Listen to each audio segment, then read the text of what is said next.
7. Em lugar nenhum e em toda a parte. Ninguém jamais verá o corpo mecânico quântico.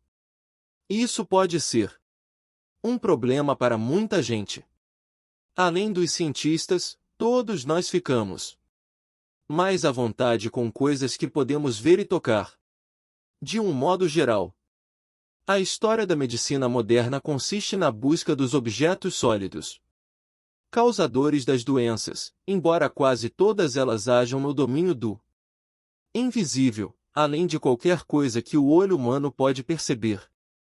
Um observador atento do século XV, na Europa, poderia ter conjeturado que um rato em casa representava o perigo da peste bubônica. Na realidade, os ratos eram tão comuns que essa ligação nunca foi feita. Uma pulga no pelo do rato estaria mais próxima da verdadeira causa, mas só quando o sangue do rato é examinado no microscópio é que a bactéria Pasteurella pestis se torna visível. É assim que se descobriu o enigma da peste negra, um castigo tão antigo da raça humana que, acredita-se, dizimou o exército persa quando marchava contra a Grécia, no século V a.C. Sem um microscópio, o que seria uma bactéria? Algo invisível a olho nu, e, ao mesmo tempo, tão grande quanto o mundo, já que alcança todos os lugares da Terra, até os polos. Chegaria e sairia como a fumaça, penetrando pelas portas e janelas bem seladas. Se acreditássemos apenas em nossos sentidos, a capacidade de um organismo de estar por toda a parte e em nenhum lugar ao mesmo tempo pareceria uma coisa fantástica.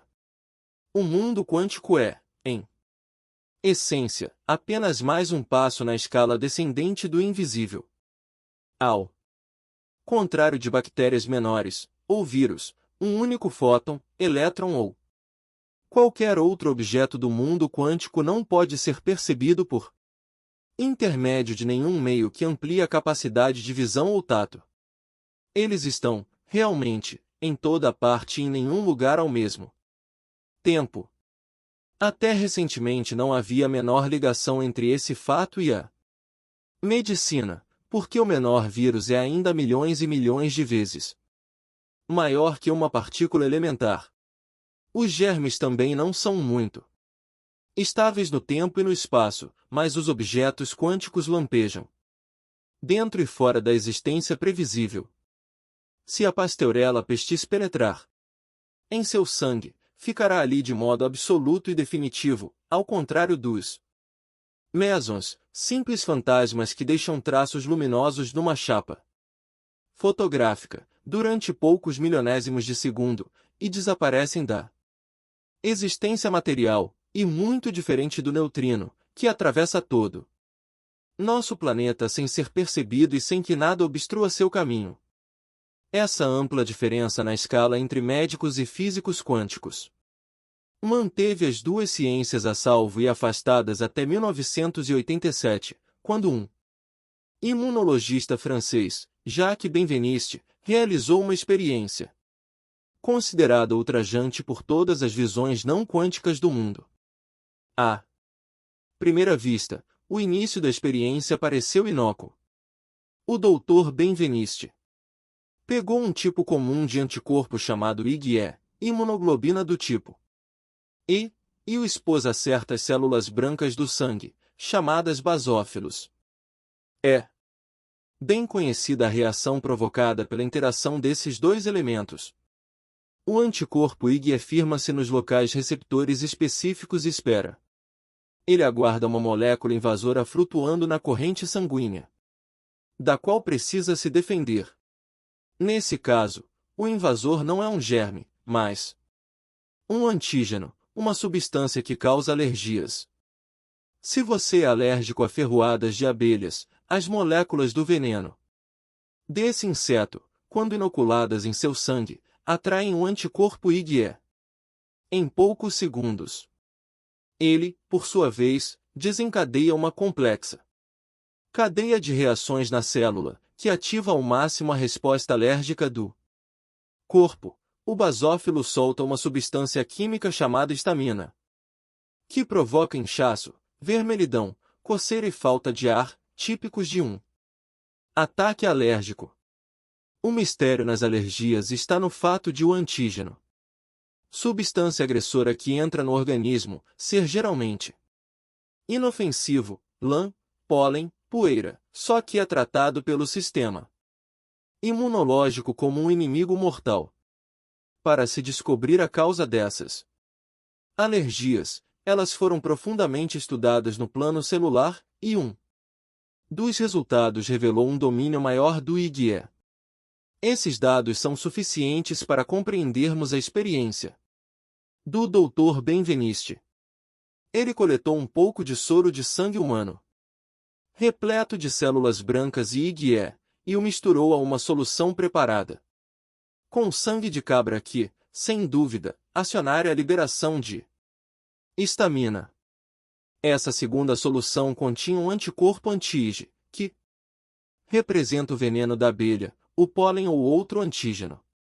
Quando o IgE e o anti-IgE se encontraram, a reação no tubo de teste foi exatamente igual à de uma pessoa gravemente alérgica, com alta produção de histamina. Então, Benveniste diluiu o anti-IgE 10 vezes mais e tornou-a adicioná-lo, seguindo-se a mesma reação. Ele continuou diluindo seguidas vezes, e, como antes, cerca da metade do IgE continuava reagindo, 40 a 60%. Isso surpreendeu, porque a solução estava muito além do limite em que seria quimicamente ativa. Então, o Dr. Benveniste decidiu diluir o IgE ainda mais, tornando a solução 10 vezes mais fraca a cada prova, até ter certeza de que não havia mais nenhum anti-IgE. A última diluição continha uma parte de anticorpo. Para 10.120 partes de água, esse número, escrito por inteiro, seria 10, seguido de 119 zeros. Usando uma constante chamada número de Avogadro, ele confirmou matematicamente que era impossível a água conter uma só molécula de anticorpo.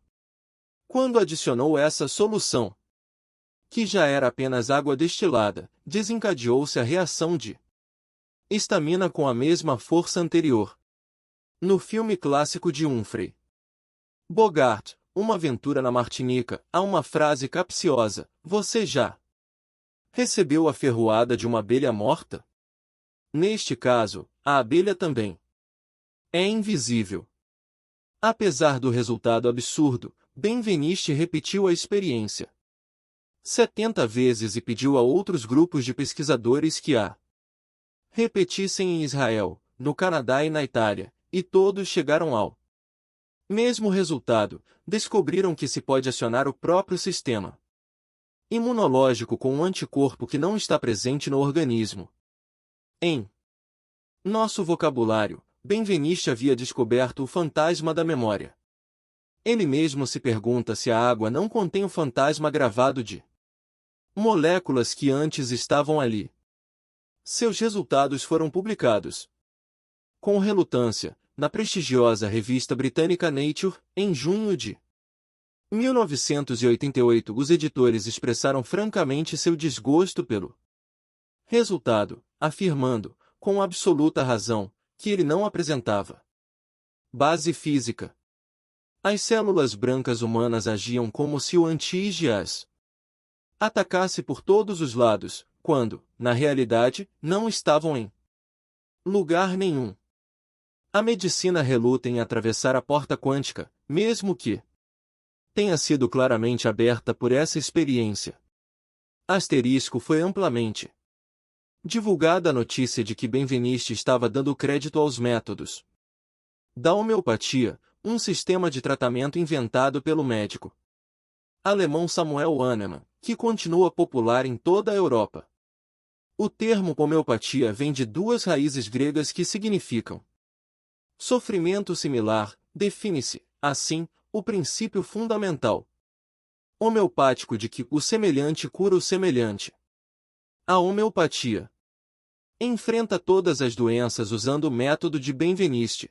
Pequenas porções de substâncias antagônicas são administradas ao paciente para que ele construa uma imunidade ou afaste a doença já instalada. Asterisco em julho de 1988, um mês depois de publicar as descobertas de Benveniste, Nature enviou uma equipe de investigação à França para assistir à sua experiência e esclarecer a descrença geral. Infelizmente, ele não foi capaz de repetir resultados consistentes na presença dos visitantes. Algumas tentativas foram bem-sucedidas, outras, não. Posteriormente, Nature repudiou seu trabalho, dizendo que os resultados eram uma decepção. Seguiu-se calorosa controvérsia que persiste até hoje. Benveniste ainda defende seu trabalho. O relatório original foi assinado por mais 12 pesquisadores de 4 países. Embora a capacidade de recordar da água seja inexplicável, não se pode, porém, imputar-lhe a capacidade de esquecer. Esses podem ser os dois lados de uma mesma moeda. Quando a medicina convencional aplica uma vacina antivariólica, o que aparentemente funciona é a lógica da homeopatia. O vírus morto na vacina estimula anticorpos antivaríola no organismo. Esse método de lutar contra a varíola existe desde a China antiga, onde os médicos usavam escamações das feridas para esfregarem pequenos cortes nos braços das pessoas que queriam se proteger contra o mal. Porém, diferindo da vacina, a homeopatia baseia-se mais nos sintomas do que nos verdadeiros organismos causadores da doença. Servindo-se de um elaborado sistema de venenos e ervas tóxicas que imitam os sintomas da verdadeira doença, a homeopatia dá ao corpo uma amostra do que ele quer curar. As sementes trituradas de Nux vomica, por exemplo, que contém estricnina, seriam receitadas contra a fadiga crônica e a irritabilidade, porque produzem esses sintomas. A experiência de Benveniste não endossa a lógica homeopática como um todo, exceto sob o aspecto em que demonstra que o corpo pode reagir a uma microdose de substância estranha. O restante da homeopatia continua ambíguo. O princípio semelhante. Cura semelhante é aceito e até ampliado no Ayurveda, determinando ervas, minerais e até cores e sons relacionados a cada parte do corpo. No tratamento. No entanto, o Ayurveda não segue a lógica homeopática de que o corpo deve adoecer para se curar. Acredito que a importância mais profunda da experiência de Benveniste seja demonstrada em um dos diagramas quânticos do último capítulo. Notamos que um processo corporal é como uma fila de pessoas com baldes, uma cadeia de eventos passando de um a outro, exceto o primeiro balde, B. Esse parece ter surgido não se sabe de onde, mesmo que algum impulso inicial, A, evidentemente o tenha acionado. O que Benveniste fez tão maravilhosamente bem foi despojar esse modelo, deixando só o essencial. Continuamente passamos por um estado de não molécula se transformando em molécula. Quando você tenta se lembrar da primeira vez em que dirigiu um carro, sabe que as substâncias químicas presentes na ocasião já se desvaneceram, a maior parte antes mesmo do fim do passeio. Hoje, ao recriar a lembrança, ao ver o carro novamente sentir o volante em suas mãos, você está disparando reações celulares que começam em lugar nenhum, já que as células de seu cérebro estão vazias das velhas moléculas, como a água de Benveniste. Se pudermos explicar como o corpo-mente faz para transformar não moléculas em moléculas, muitos mistérios do cérebro serão esclarecidos. Depois que surge essa minúscula partícula de matéria, a sequência segue as leis bem conhecidas da natureza. Fora da homeopatia, posso citar um exemplo bem mais claro nos estranhos casos psiquiátricos conhecidos como personalidades múltiplas. Nada no campo mente-corpo parece tão inexplicável porque, quando uma pessoa com múltiplas personalidades muda de uma para outra, o corpo também muda. Por exemplo, uma personalidade pode sofrer de diabetes, e o organismo terá insuficiência de adrenalina enquanto aquela personalidade estiver no controle. As outras, porém, podem não sofrer desse mal, mantendo, portanto, os mesmos níveis de açúcar no sangue, como as pessoas normais. Daniel Goleman, um psicólogo que também escreve frequentes reportagens sobre temas relacionados à mente, corpo, cita o caso de um menino chamado Tim, que costuma adotar quase uma dúzia de personalidades diferentes. Uma delas fica com urticária quando ele bebe suco de laranja.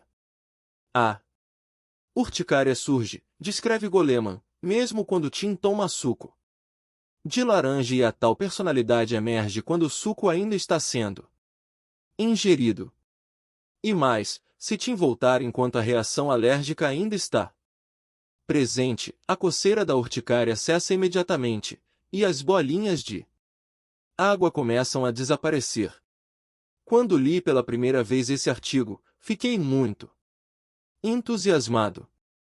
A literatura médica não declara que as reações alérgicas podem desaparecer assim, à vontade. Como poderiam? As células brancas do sistema imunológico, cobertas de anticorpos IgE, estão simplesmente à espera do contato com um antígeno. Quando o contato ocorre, elas reagem automaticamente.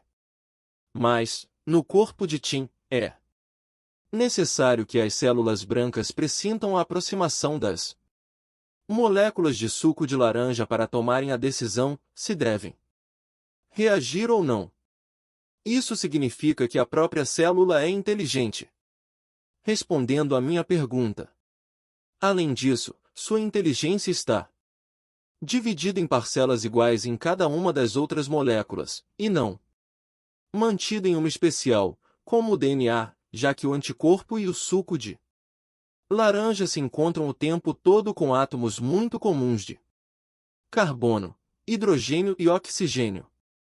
Dizer que as moléculas tomam decisões é um desafio ao estágio atual da ciência, como se o sal às vezes se fizesse sentir salgado e outras vezes, não. Mas passar de um evento mente-corpo a outro é sempre uma projeção da inteligência. No caso de Tim, o que nos espanta é a notável rapidez e intensidade com que isso acontece. Quando percebemos o fato de que ele escolhe ser alérgico, se não, como poderia desencadear e afastar a crise de urticária? Encaramos a possibilidade de que também podemos estar escolhendo nossas doenças. Não temos consciência dessa escolha, porque ela é tomada muito abaixo do nível de nossos pensamentos conscientes. Mas, se está presente, deveríamos também ser capazes de mudá-la. Todos nós podemos mudar a biologia de nossos corpos, de um extremo a outro. Quando você está muito feliz ou profundamente deprimido, não é a mesma pessoa, fisiologicamente falando. Os casos de personalidade múltipla demonstram que essa capacidade interna de nos modificarmos está sob controle preciso.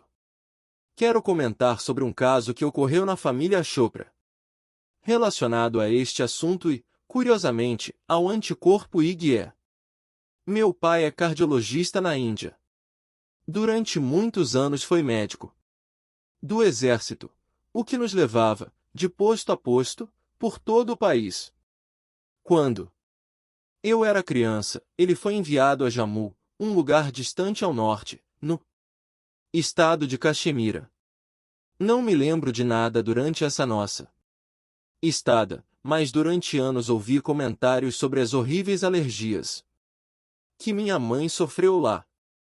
Vivia atormentada com o pólen de uma flor nativa que enchia os campos a cada primavera. Ela sofria fortes crises de asma, seu corpo inchava e surgiam na pele grandes vergões vermelhos e bolhas. Esse estado é conhecido como edema anjoneurótico. Meu pai sempre foi muito devotado à minha mãe e, penalizado com seu sofrimento, costumava levá-la toda a primavera a Srinagar, capital de Caxemira. O ar dessa cidade é livre do pólen, e ela se sentia feliz por estar nesse vale montanhoso, que é um dos mais belos lugares da terra. Certa primavera, as chuvas violentas deixaram as estradas intransitáveis e meu pai decidiu que deviam antecipar a volta para casa. Tomaram o avião, que pousou uma hora depois. Ele segurou o braço de minha mãe para confortá-la, mas já via as manchas na pele e o esforço que ela fazia para respirar. A alergia de minha mãe era tão forte que o comissário aproximou-se e perguntou o que acontecia. Não há nada a fazer, explicou meu pai. É o pólen que existe em Jammu. Jammu? O comissário olhou espantado. Ainda não. Chegamos lá, aqui é Udhampur, a primeira parada. Não o avisaram? Meu pai ficou muito admirado. Quando olhou para minha mãe, notou que as manchas na pele estavam desaparecendo. Depois disso, durante anos, ele costumava sacudir a cabeça e murmurar. Basta dizer a palavra Jammu e sua mãe adoece. Quando lhe contei sobre a experiência do IgE, ele ficou muito aliviado. Já havia uma resposta científica para nosso mistério familiar. Minha mãe tem só uma personalidade, mas essa mudança foi total e imediata. Muitos casos de personalidade múltipla vêm sendo estudados, observados, especialmente pelo Dr. Bennett Brown, um psiquiatra, pesquisador especializado nesse campo. Quando a personalidade do paciente muda, verrugas, cicatrizes e erupções da pele surgem e desaparecem, assim como crises de hipertensão e de epilepsia. Uma determinada personalidade pode não distinguir as cores, mas essa capacidade retorna com a volta de outra personalidade. É quase uma regra que uma das personalidades seja infantil e, quando ela emerge, os corpos dos pacientes reagem a doses menores de medicamentos. Em um desses casos, bastaram 5 miligramas de tranquilizante para o paciente ficar calmo e sonolento como quando era criança, enquanto uma dose 20 vezes mais forte não causou efeito no adulto. Aturdidos, os pesquisadores estão à procura de um mecanismo que explique tais ocorrências, aparentemente impossíveis. Acredito que acabem descobrindo com um simples exame que a mudança quântica ocorreu. Uma personalidade não tem moléculas, sendo feita apenas de memórias e tendências psicológicas, mas são mais permanentes do que as células afetadas.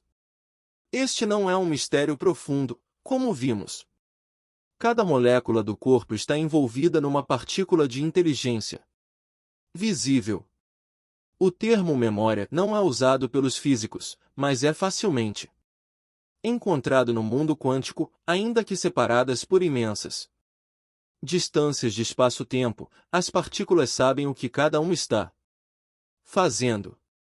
Quando um elétron salta em nova órbita, rodeando um átomo, seu parceiro antielétron, ou pósitron, precisa reagir, não importa onde esteja no cosmos. O universo é, de fato, inteiramente ligado por esse tipo de rede de memória. Para um físico, o único quebra-cabeça da experiência de Benveniste é que ninguém acreditou que os eventos quânticos pudessem ocorrer no nível das moléculas. Um fóton se instala no limiar de um quantum, onde vibrações fracas e dispersas são a regra. Algumas dessas vibrações morrem no nada, enquanto outras se ampliam e entram na realidade material como energia. Para começar, como o fóton não é quase nada, pode lampejar dentro e fora da existência. Mas uma molécula como o Ig é tremendamente mais substancial do que essas vibrações flutuantes. Se não fossem, as moléculas poderiam saltar dentro e fora da existência sem aviso, junto com coisas feitas de moléculas, como baleias azuis e arranha. Céus! Já que isso não acontece, não pareceu necessário investigar moléculas com memória. Para entender como a molécula trabalha, precisamos saber mais sobre o nível quântico da natureza, sua peculiaridade, sua diferença de todos os outros estados de matéria e energia e seu vazio. Já vimos que o núcleo de um átomo é quase totalmente vazio, assemelhando-se, guardadas as proporções, ao espaço intergaláctico. O mesmo acontece conosco, já que somos, evidentemente, feitos de átomos. Isso significa que somos feitos de vazio, mais que qualquer outra coisa, ele é nossa matéria-prima. Em vez de observarmos o espaço entre as estrelas como um vazio frio e sem vida, deveríamos encará-lo com os olhos de um físico, vendo que está cheio de energia invisível à espera de se aglutinar em átomos. Cada centímetro cúbico do espaço está cheio de energia, numa quantidade quase infinita, embora grande parte dela esteja em forma virtual, isto é, represada, sem tomar parte ativa na realidade material. Uma frase maravilhosa do antigo Upanishad indiano afirma: a força que penetra o universo é bem maior do que a que brilha através dele. No que se refere aos objetos quânticos, na maior parte em forma virtual. Essa é uma verdade literal. Nossos sentidos não estão preparados para enxergar o vazio como o útero da realidade, sendo mais adaptados a um nível mais grosseiro da natureza, cheio de flores, pedras, árvores e de nossas famílias. Dizem que o olho humano pode distinguir 2 milhões de tonalidades de cor, cada qual ocupando uma estreita faixa de energia luminosa. Mas nosso mecanismo óptico não consegue registrar essas vibrações energéticas como tal. Menos ainda, registramos um pedaço de mármore sólido como vibrações, embora, no fundo, seja a mesma coisa que a cor. Enquanto a luz vai mudando de uma cor a outra, cada pequena graduação exerce enorme influência. A luz visível, por exemplo, dá ao mundo a forma e a definição que nossos olhos percebem. Se mudarmos ligeiramente para baixo, para a faixa infravermelha, nosso olho passará a sentir calor, mas ficará cego. Se o elevarmos até os raios X, o olho pode ser destruído. Cada graduação quântica é muito tênue, mas significa uma realidade completamente nova no nível grosseiro das moléculas e das coisas vivas. O espectro de luz é como uma corda contínua, vibrando mais lentamente em um ponto e mais rapidamente em outro. Fazemos nosso lar de uma pequena parte desse espectro. Mas todo o comprimento é necessário para existirmos. Começando do zero, as vibrações da corda são responsáveis pela luz, pelo calor, pelo magnetismo e por inúmeras outras formas mais discretas de energia que povoam o universo. Em poucos degraus, a escada da criação passou do espaço vazio à poeira intergaláctica, depois ao Sol e, finalmente, à Terra vivente. O que isso demonstra é que o vazio, o ponto zero da vibração, não é o nada, mas o ponto inicial de tudo que existe. E esse ponto está sempre em contato com todos os outros. A continuidade não sofre interrupções. A razão de se discutir o vazio subatômico é o fato de o experimentarmos sempre que pensamos. Como em toda a extensão do universo, algo material, o neuropeptídeo, surge não se sabe de onde. Nesse caso, não são os átomos do neuropeptídeo que são criados. Porque para isso é necessário hidrogênio, carbono, oxigênio etc., já presentes na glicose que o cérebro usa como combustível. O que surge? Não se sabe de onde é a configuração do neuropeptídeo, o que é magia suficiente. No mesmo instante em que você pensa, sou feliz, um mensageiro químico transforma a sua emoção, que não tem nenhuma existência sólida no mundo material, numa partícula de matéria tão perfeitamente afinada a seu desejo que todas as células de seu corpo, literalmente, ficam sabendo dessa felicidade e a compartilham. O fato de você ter a possibilidade de falar a 50 trilhões de células na linguagem que elas entendem é tão inexplicável quanto o momento em que a natureza criou o primeiro fóton vazio. Essas substâncias químicas do cérebro são tão ínfimas que a ciência levou muitos séculos para descobri-las. No entanto, se considerarmos as moléculas mensageiras como a mais refinada expressão material de inteligência que o cérebro pode produzir, temos de admitir que ainda são grosseiras para se construir a ponte entre a mente e o corpo. De fato, nada poderia ser refinado bastante, já que um dos lados da ponte que desejamos alcançar, a mente, não é pequena. Em nenhum sentido físico, calcular que um pensamento tem tamanho é um absurdo. A mente não está solta no espaço, ocupando um lugar nem mesmo necessário para um elétron, que é infinitesimal. A bobagem evidente de guardar a mente numa caixa foi uma das principais razões de a ciência ter separado, desde o início, a mente da matéria, já que toda matéria pode ser fechada em alguma caixa. Felizmente, surge a física quântica para salvar o construtor da ponte. Ela surgiu para explorar essas regiões aparentemente absurdas nas fronteiras do espaço-tempo. A física quântica ficou com a responsabilidade de medir as menores coisas possíveis. O átomo, apesar de muito pequeno, mostrou, desde aproximadamente 1900, que tinha um núcleo. Quando este foi aberto, a menor unidade pareceu ser o próton, até novas divisões do átomo revelarem, no limite da existência material, partículas ainda menores, chamadas quarks. Além do quark, as divisões aparentemente acabaram. Alguém poderia pensar que deve existir um material especial na formação do quark. Por estranho que pareça, isso não é verdade. Na Grécia Antiga, o filósofo Demócrito propôs, em primeiro lugar, que o material do mundo fosse composto de partículas mínimas e invisíveis, que deu o nome de átomos, em grego não divisível. Quando Platão ouviu sua teoria, que não podia ser testado experimentalmente, é claro, fez uma objeção que misteriosamente previa a física quântica. Se pensarmos em um átomo como uma coisa, argumentou ele, ela necessariamente tem de ocupar algum lugar no espaço, sendo assim, pode ser partida e ocupar um espaço menor.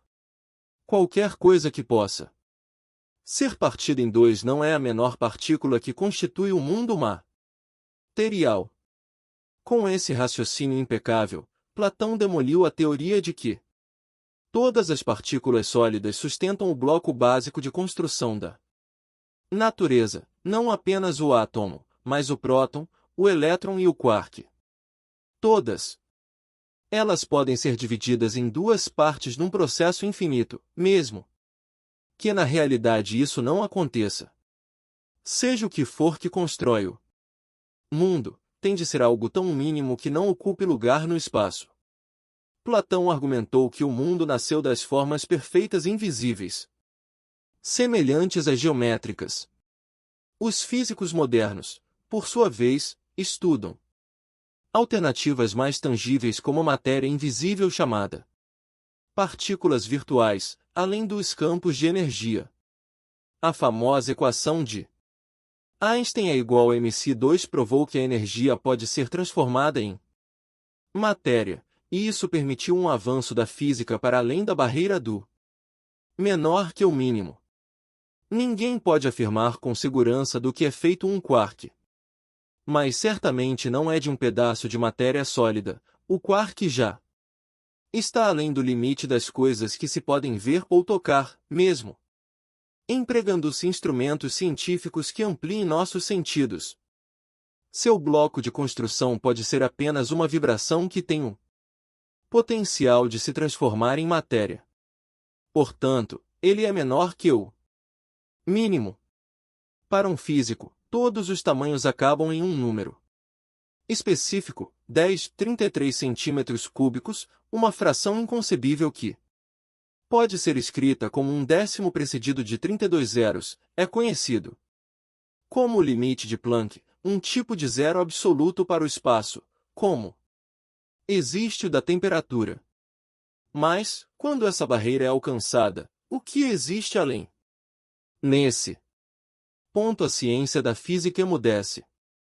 Mas é fascinante perceber que todos os descobridores da física quântica foram basicamente platônicos. Ou, melhor, acreditavam que o mundo das coisas fosse uma sombria projeção de uma realidade mais vasta e invisível, imaterial. Alguns, como Einstein, surpreenderam-se com a ordenação geral da natureza, sem lhe atribuir nenhuma inteligência.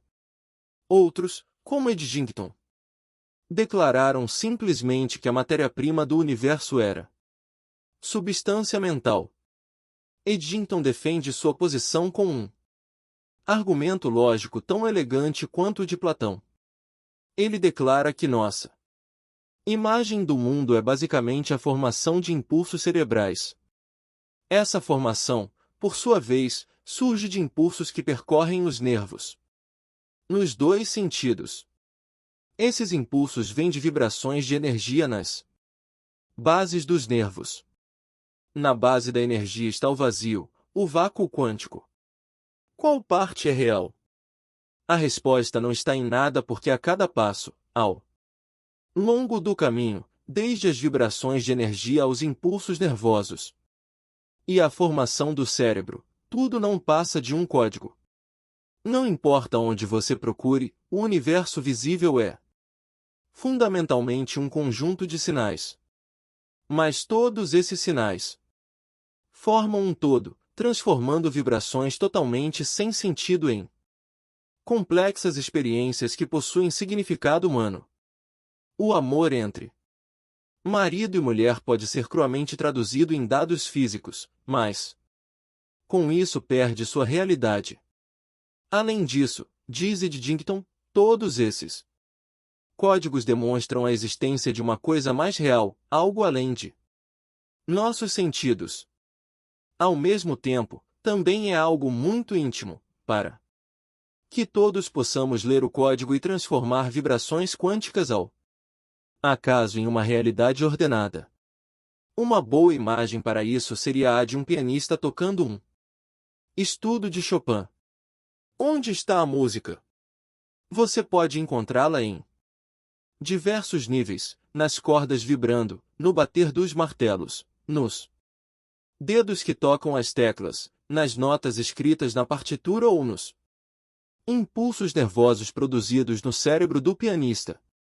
Mas todos esses níveis são apenas códigos, a realidade da música é a forma invisível, difusa e bela que desperta nossas lembranças sem estar presente no mundo físico. Para ser como quantum, o corpo não precisa banir suas moléculas para outra dimensão, ele precisa apenas aprender a reformá-las em novos padrões químicos. São esses padrões que transitam dentro e fora da existência, assemelhando-se ao que acontece nos tubos de ensaio de Benveniste. Se pensarmos seriamente em saltar de um rochedo e nosso coração começar a bater com força, teremos gerado adrenalina usando um estímulo tão invisível quanto o id é da experiência. Do mesmo modo, uma das personalidades de Tim lembra-se de como é ser alérgica a suco de laranja, mesmo que ela possa ficar escondida em algum domínio invisível durante dias inteiros. Mas, assim que ela volta, O corpo obedece a seu comando. Procurei fazer com que tudo isso parecesse razoável, ao contrário dos editores da revista Nature, quando declararam que, se a experiência Ig fosse verdadeira, deitariam por terra 200 anos de pensamento racional na biologia. Mas a biologia agora vai ter de mudar e, com ela, a medicina. Ao contrário do que os médicos supõem atualmente, o pâncreas anormal de um diabético não é tão real quanto a mentalidade distorcida que se infiltrou nas células pancreáticas. Essa compreensão abre as portas da cura quântica.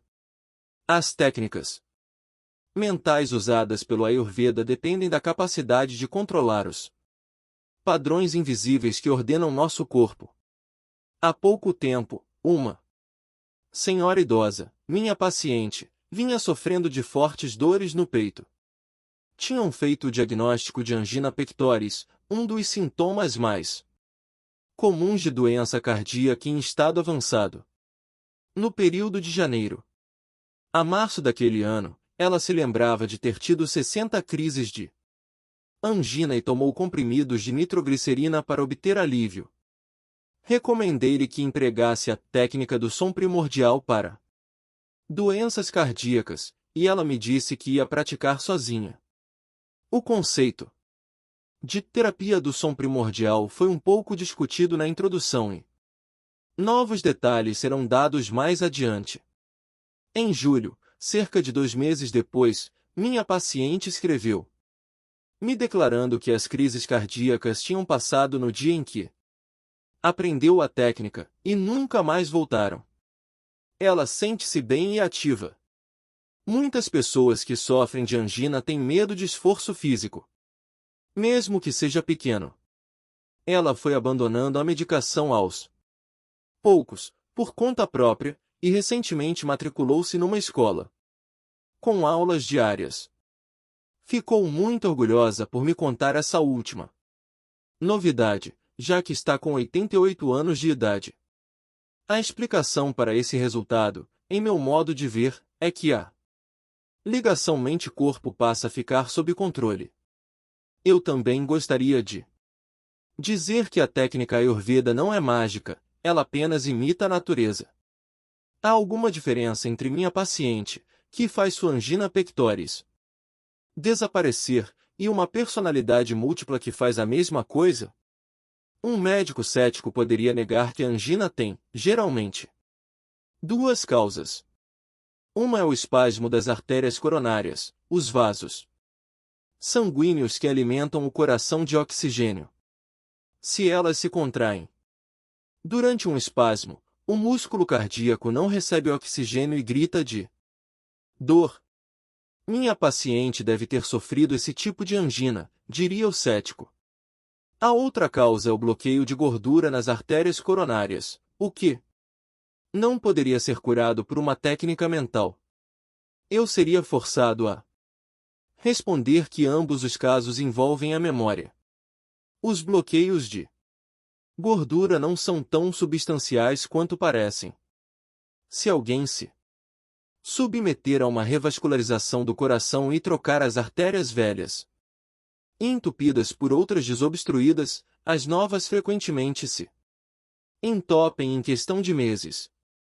Isso acontece porque o vaso sanguíneo foi mudado, mas não o fantasma da memória, ele ainda quer acumular placas gordurosas nas artérias. Em contrapartida, muitos pacientes que se submetem a essa cirurgia não voltam a sentir as dores fortes e assustadoras no peito, mesmo com as artérias entupidas, porque estão certos de que a cirurgia os curou. Os cirurgiões já experimentaram até operações placebo, simplesmente abrindo e fechando o peito, e em boa porcentagem dos casos os pacientes sentiram alívio da angina. Minha paciente, na realidade, não tinha as artérias coronárias bloqueadas, mas o mecanismo oculto na angina era igualmente real, seu cérebro não fazia um exame prévio dos vasos sanguíneos com raios-x, antes de reagir com dor. Se tem uma paciente que sente medo, posso apertar sua mão e garantir-lhe que vai se sentir melhor. Isso acontece até mesmo sob anestesia. Você pode segurar a mão de um paciente em um momento difícil da cirurgia e ver o efeito calmante nos monitores que medem a pressão sanguínea e o registro das batidas cardíacas.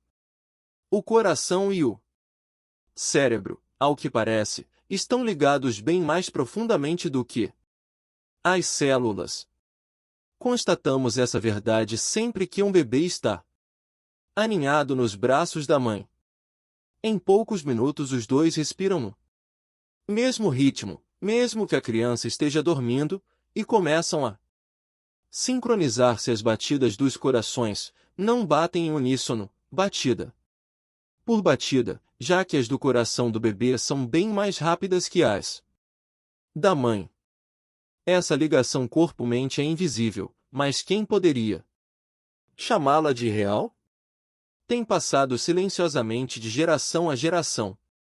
Talvez nos envolva a todos em um grande laço de afinidade, vindo de seres humanos distintos, preocupados com seus problemas pessoais. Ela ajuda a moldar a espécie humana. Assim que a ciência tenha se recobrado do choque da experiência. Um novo domínio precisa ser explorado, o domínio do vazio. A física quântica descobriu algo misteriosamente rico a respeito do espaço vazio. Agora estamos chegando ao ponto de estender essa riqueza a uma dimensão humana.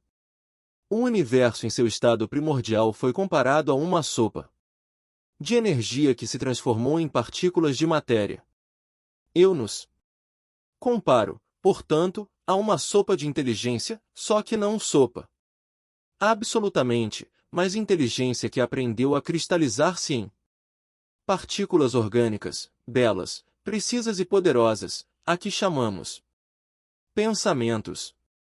Isso faz com que o vazio em nosso interior seja muito mais entusiasmante que o outro, o que criou o universo.